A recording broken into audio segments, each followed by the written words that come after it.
Assalamualaikum warahmatullahi wabarakatuh. Halo, apa kabar semuanya? Para pejuang P3K dan SKP PGSD. Kita akan membahas soal tentang P3K dan SKP bagian yang ketiga, bab IPA. Nah, jadi bab dari materi P3K PGSD itu IPA, IPS, Bahasa Indonesia, Matematika, dan sebagainya, dan PPKN ya. Nah, untuk nomor 11, fungsi umum jaringan saraf pada manusia adalah penyaluran rangsang dari luar ke pusat saraf. B. Menghantar dan menghambat perangsangan dari luar, koordinasi alat-alat tubuh, pusat kesadaran kemanusiaan dan pikiran. Yang D. Pusat kesadaran dan pengetahuan rangsang dari luar. Nah, fungsi dari saraf itu apa sih? Dia menyalurkan rangsang dari luar ke pusat saraf. Dia dapat merangsang. Jadi, dia lebih ke A ya. Kalau yang koordinasi alat-alat tubuh, pusat kesadaran, kemajuan, dan pikiran. Nah, itu.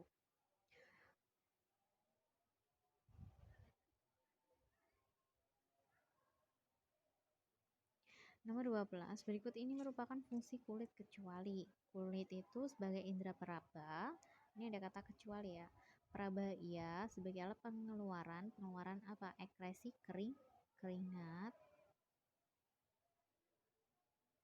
Kemudian sebagai alat pengatur suhu tubuh, benar, sebagai pembuat sel-sel darah. Nah, pembuat sel-sel darah itu bukan dari kulit, tapi dari tubuh manusia.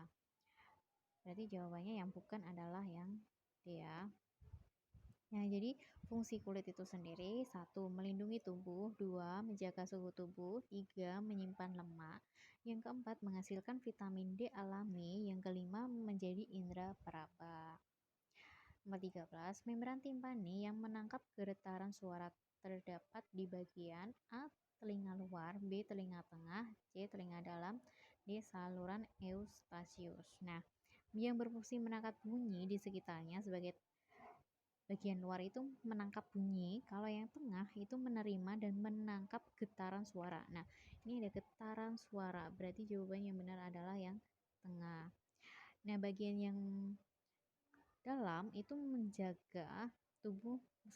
Selain itu, dia bagian tengah berfungsi untuk menjaga keseimbangan tubuh dan menyalurkan suara ke saraf otak. Itu bagian yang dalam ya.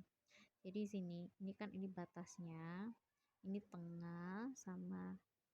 Nah, ini bagian yang apa? Segini itu bagian luar. Dia hanya menangkap sama melindungi bentuk telinga dari luar. Kemudian yang tengah ini, ini ada tempat menggetarkan, itu namanya timpani. Kemudian disalurkan. Nah, di sini di bagian dalam dia akan menyalurkannya ke saraf otak. Jadi semua suaranya akan dibawa ke otak gitu. Mau direaksi apa itu tergantung otak kita. Nomor 14, gangguan mata tidak bisa melihat benda dekat dengan jelas. A. Miopi, B. Presbiopi, C. Hipermiopi, D. Hipermetropi. Yang benar itu, kalau miopi itu adalah rabun jauh, presbiopi adalah dipengaruhi oleh usia semakin tua sehingga menjadi rabun dekat. Hipermiopi sama hipermetropi itu hampir sama-sama rabun dekat. Kalau hipermiopi itu harus menggunakan kaca positif. Yang tambah, astigmatisitas atau silinder adalah suatu kelainan refraksi di mana cahaya tidak difokuskan secara merata pada retina. Nah, nomor yang 15.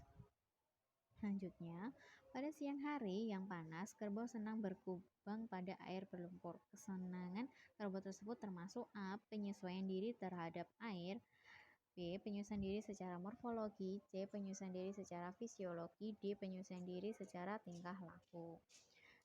Nah, jadi kerbau itu dia panas, terus kemudian dia berendam diri dengan lumpur, berarti dia terhadap air nggak ada ya penyesuaian terhadap air. Kalau morfologi itu dipengaruhi oleh apa? Kalau morfologi sendiri ini ada menyesuaikan diri dengan lingkungan. Tapi kalau yang secara fisiologi itu emosi ya. Emosi. Kalau tingkah laku itu kebiasaan. Jadi kalau ini berbeda. Nah, kalau yang morfologi dengan lingkungan, jadi tubuhnya menyesuaikan. Kalau lingkungannya dingin, ikan dengan daerah yang dalam itu akan mengecil, itu namanya morfologi. Kalau tingkah laku, kalau ini panas, kerbau berendam, berarti apa, lebih ke tingkah laku. Nah, sekian materi dari saya, semoga bermanfaat untuk kalian, semoga kalian sukses selalu. Terima kasih. Assalamualaikum warahmatullahi wabarakatuh.